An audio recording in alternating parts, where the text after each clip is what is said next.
Amar lana en ant Meshiach bar Helachachai.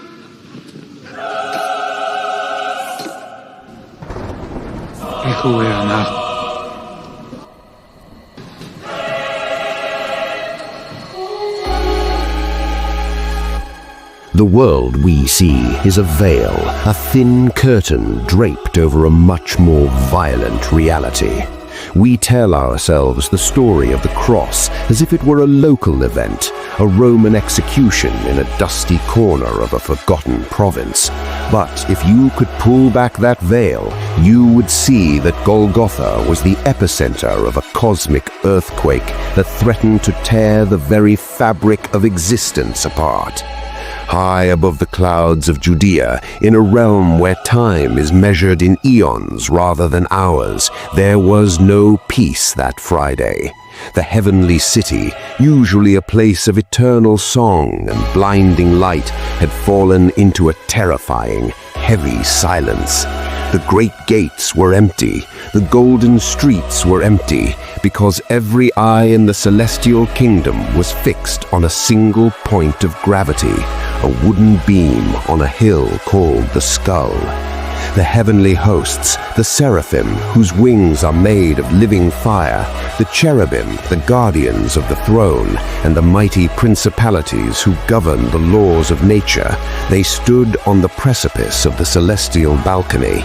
They were not watching a tragedy, they were watching a desecration. They were watching the architect of the stars being mocked by the very dust he had shaped with his own hands. Imagine the scene from their perspective. They had seen this Lord create galaxies with a whisper. They had seen him command the morning stars to sing, and now they saw him pinned to a tree, his breath coming in shallow, agonizing rasps, his skin torn by the Roman scourge. To the angels, this was an impossibility. It was a glitch in the universe. Justice, in its purest form, was demanding response. 10,000 times 10,000 angels stood with their hands on the hilts of burning blades. These were not the soft porcelain figures of human art. These were the executioners of God's will, beings of such power that a single one of them had once decimated an army of 185,000 in a single night. Now, millions of them stood ready. They were vibrating with a holy, righteous fury. They were waiting for the signal. In the spiritual realm, the air above Jerusalem was thick with the shimmer of 1,000 legions. The Roman soldiers below felt a strange chill, a sudden darkness that wasn't just the absence of sun, but the presence of a looming weight. They had no idea that they were standing at the tip of a spear. One nod from the Father, just one flicker of divine permission, and the angels would have descended. They wouldn't have just saved the man on the cross. They would have unmade the human race. They would have erased the very memory of humanity to avenge the blood of their king. The universe was on a hair trigger. The history of man was seconds away from an abrupt, fiery end. But the Father remained silent, and as the angels looked on in confusion and rage, the Son did something that silenced even the heavenly wind. He didn't call for the legions. He didn't look up at the waiting armies and give the command to strike. Instead, he looked down.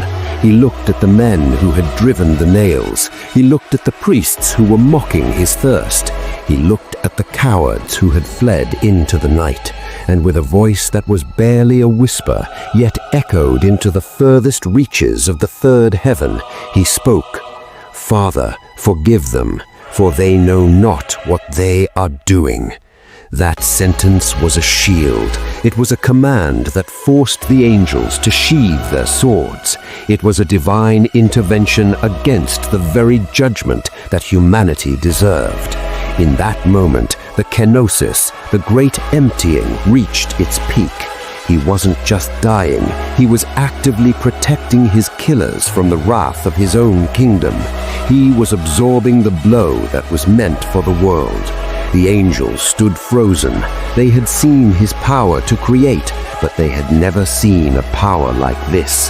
The power to love the enemy while being destroyed by them. It was a new kind of glory, a dark, heavy, sacrificial glory that defied celestial logic. But as the clock of eternity ticked toward the 9th hour, the atmosphere shifted again. The sky turned an unnatural black, a darkness so deep it felt like a physical weight. The earth began to groan, the tectonic plates beneath Jerusalem shifting in a sympathetic agony. The Son of Man gave one final triumphant cry. It is finished. And then the unthinkable happened. The heart of life stopped beating. The light of the world went out. To the disciples, it was the end of a dream. To the Roman Empire, it was the end of a rebel. To the devil watching from the pits of Gehenna, it was the greatest victory in the history of darkness. The king was dead. The throne of the world was vacant. But as the body of Jesus was wrapped in linen and placed behind a massive stone, the spiritual reality was far terrifying for the kingdom of darkness. His death wasn't a retreat, it was an invasion. His spirit did not ascend to the Father yet. Instead, he turned his face towards the one place where no light had ever shone. He began his descent into the depths, into the obsidian realm, into the territory of the great usurper. The battle for the surface was over. The battle for the depths had just begun.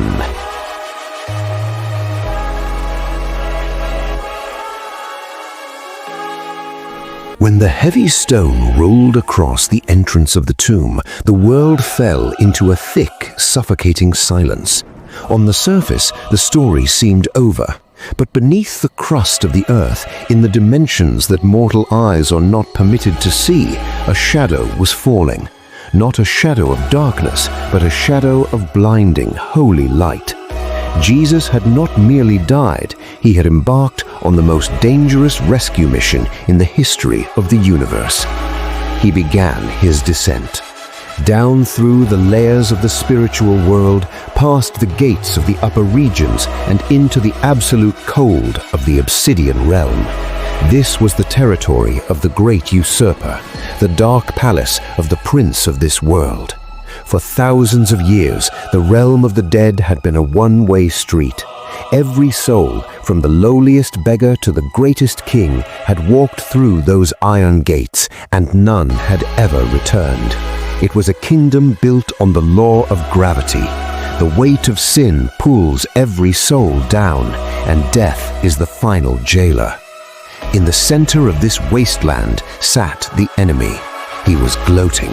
He had seen the blood on the cross. He had seen the Son of God breathe his last. He believed he had finally achieved what he had failed to do in the wilderness. He believed he had broken the king. He was ready to claim the most prized soul in existence. But as he sat on his throne of shadows, a tremor began to shake the foundation of the abyss. It wasn't a physical earthquake. It was a vibration of authority. The gates of Hades, forged from the collective fears and sins of 100 generations, began to groan. The demons of the pit, who usually feasted on the despair of the captives, suddenly fell back in terror. A light was approaching, not the soft, gentle light of a candle, but a fierce, aggressive radiance that burned the darkness like acid. The king did not arrive as a prisoner, he arrived as a conqueror. He walked through the gates of the abyss as if they were made of paper. He stepped into the heart of the darkness, and the darkness could not comprehend him. Imagine the confrontation. The devil, claiming the souls of men by the law of debt, stood face to face with the one who had just paid that debt in full. There was no argument. There was no negotiation. The king had the receipt. and it was written in his own blood. "Give me the keys," he commanded. In the spiritual realm, authority is everything. The devil held the power of death because he held the evidence of man's guilt. But when Jesus died as an innocent man, he broke the legal contract of the grave. He had been through the fire of the cross, and he came out as the owner of the house. The struggle was silent but absolute. The enemy was stripped. The authority that had been stolen in a garden in Eden was taken back on a battlefield in hell. Jesus reached out his hand and took them, the keys of death, the keys of Hades. Every soul in the bosom of Abraham, the righteous who died in hope, waiting for the promise, heard a sound they had waited for since the beginning of time, the sound of the lock turning. He stood at the mouth of the lowest pit and called out to the captives, "Come forth." The gates were not just opened, they were shattered. The souls of the ancient fathers and mothers, Adam, Noah, Sarah, David, rose up, following the light out of the shadow of death. He was the firstborn from the dead, leading a parade of the ransomed. He led captivity captive, pulling them out of the reach of the enemy and into the dawn of a new reality. As Sunday morning approached on the surface, the spiritual war was already won. The Spirit of Jesus, carrying the keys of the underworld, returned to the stone tomb. The breath of God entered the cold lungs once more. The scars remained, not as wounds, but as trophies. When the stone was rolled away, it wasn't to let Jesus out. He was already gone. It was to let the world see that the prison was empty. This is the message of Kenosis. This is why we no longer fear the dark, because the one who died for us is the same one who fought for us in the depths. He went where we could not go, so that we could be where he is. The keys are no longer in the hands of the accuser. They are hanging at the side of the risen King. The grave has lost its sting. The darkness has lost its power. The battle is over. The King has returned, and the gates of Hades shall never again prevail. Welcome to the end of the old world and the beginning of the eternal one, here on Kenosis.